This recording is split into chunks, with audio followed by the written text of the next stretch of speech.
Chapitre 9. Le jour du départ arriva. La veille, le complaisant M. Thomson nous avait apporté des lettres de recommandation pressantes pour le comte Tramp, gouverneur de l'Islande, M.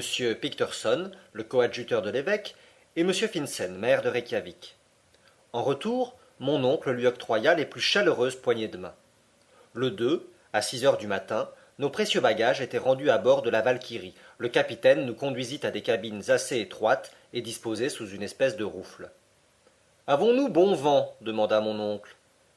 Excellent, répondit le capitaine Bjarne. Un vent de sud-est. Nous allons sortir du Sound grand largue et toute voile dehors. Quelques instants plus tard, la goélette, sous sa misaine, sa brigantine, son hunier et son perroquet, appareilla et donna à pleine toile dans le détroit. Une heure après, la capitale du Danemark semblait s'enfoncer dans les flots éloignés et la Valkyrie rasait la côte d'Elseneur.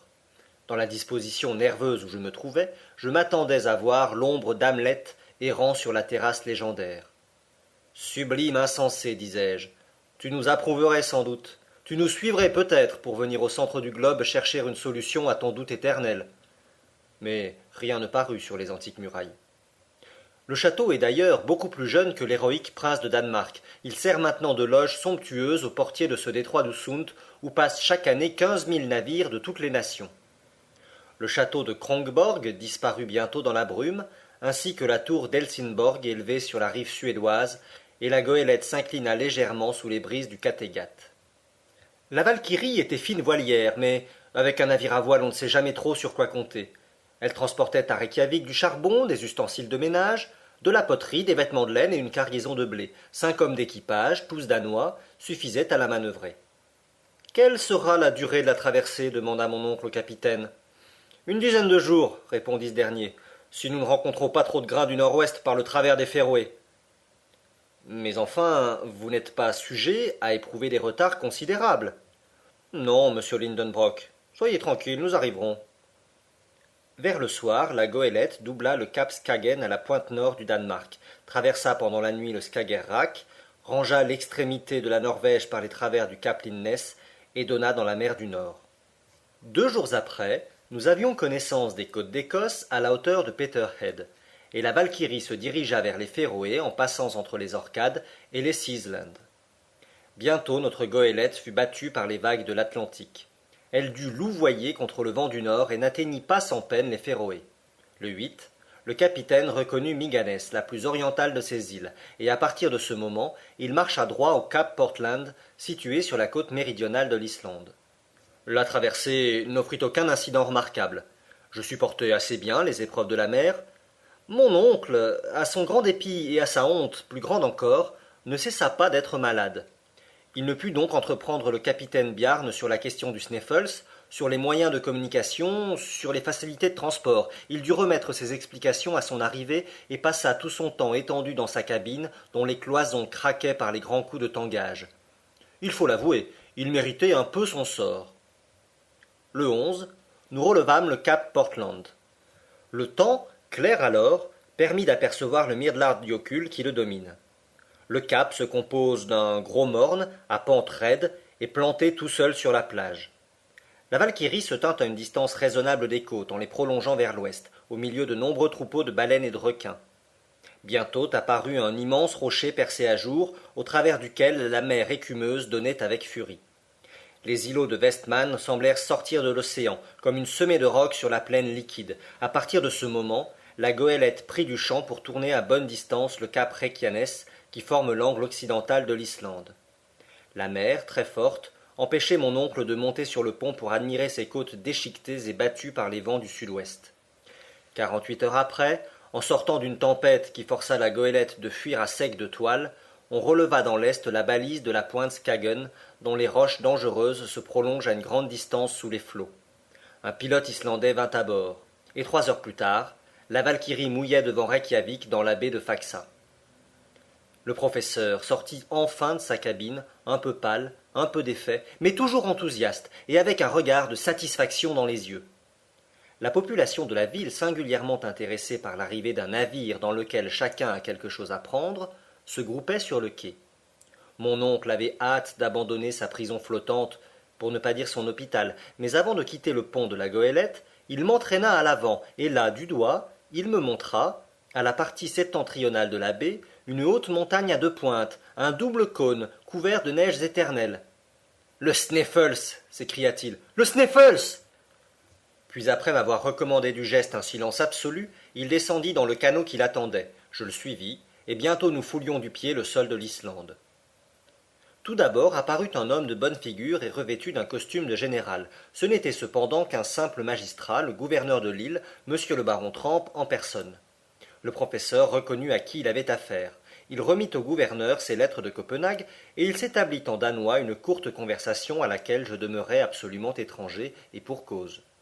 Mais de ce premier entretien, il résulta ceci, que le baron Trampe se mettait entièrement à la disposition du professeur Lindenbrock. Mon oncle reçut un accueil fort aimable du maire, M. Finsen, non moins militaire par le costume que le gouverneur, mais aussi pacifique par tempérament et par état. Quant au coadjuteur, M. Picterson, il faisait actuellement une tournée épiscopale dans le bailliage du Nord, nous devions renoncer provisoirement à lui être présentés. Mais un charmant homme, et dont le concours nous devint fort précieux, ce fut M. Fridriksson, professeur de sciences naturelles à l'école de Reykjavik. Ce savant modeste ne parlait que l'islandaise et le latin. Il vint m'offrir ses services dans la langue d'Horace, et je sentis que nous étions faits pour nous comprendre. Ce fut en effet le seul personnage avec lequel je pus m'entretenir pendant mon séjour en Islande. Sur 3 chambres dont se composait sa maison, cet excellent homme en mit 2 à notre disposition, et bientôt nous y fûmes installés avec nos bagages, dont la quantité étonna un peu les habitants de Reykjavik. Eh bien, Axel, me dit mon oncle, cela va, et le plus difficile est fait. Comment, le plus difficile m'écriai-je. Sans doute. Nous n'avons plus qu'à descendre. Si vous le prenez ainsi, vous avez raison. Mais, enfin, après avoir descendu, il faudra remonter, j'imagine. Oh, cela ne m'inquiète guère. Voyons, il n'y a pas de temps à perdre. Je vais me rendre à la bibliothèque. Peut-être s'y trouve-t-il quelques manuscrits de Saknussemm et je serai bien aise de les consulter. Alors, pendant ce temps, je vais visiter la ville. Est-ce que vous n'en ferez pas autant? Oh, cela m'intéresse médiocrement. Ce qui est curieux dans cette terre d'Islande n'est pas dessus, mais dessous. Je sortis et j'errai au hasard.